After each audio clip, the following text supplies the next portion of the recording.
Sasa wewe sasa unipe hata moyo. Wewe unataka kubadilisha nguo mara toka nje. Yaani mimi mnoko kweli unabadilisha nguo na mimi nitoke nje. Mara sijui unataka kuoga mara ufunge mlango ndio upake mafuta. Sasa mimi ni mume wako kweli. Sija kuona hata ujifanye kanga labda akanipeperuka kidogo labda nijaribu hata kutazamisha. Hakuna. Nikikugusa peps. Nikisema nini? Kofi.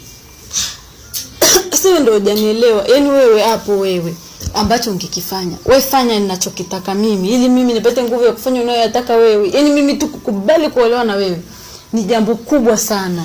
Lakini wewe si mke wangu. Ndio. Tumeshafunga na kandoa. Sasa nini maana ya ndoa? Maana ya ndoa ni ukataji wa kiwi na nini. Sasa tunakataje sasa hicho kiwi? Watoto wako wote hapafu wao wameshakuwa wanaelewa. Ni aibu. Si hata usiku. Unafikiria wanalala hao wadudu wako? Eti nani hao watoto unafikiria wanalala mmeo? Hawalali. Sasa kwa yani tuuza kiwanja, sijui nini, nipe hati ya nyumba. Sawa mimi vyote naweza nikakupa lakini wewe hutaki sasa kutimiza haja ya maisha yangu.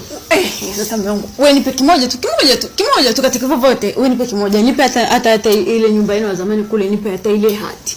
Uone kama tena kuzalia vitoto vizuri vyeupe tena na hivi na wengine. Kwa hiyo nikikupa ile nyumba ya kule, hati zake.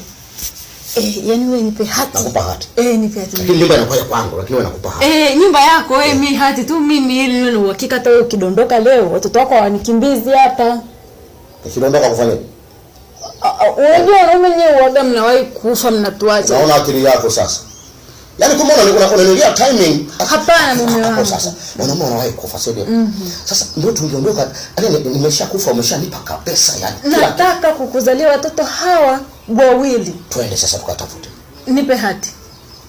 Unanipa hati? Kabisa. Unanipa hati? Si ndio hati mpaka nifuate kule kwa mdogo wako.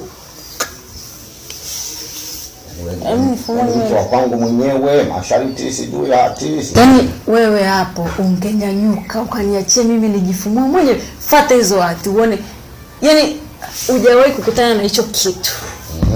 Yaani utastaajabu nitakupeleka mawinguni. Wewe fuata hizo hati.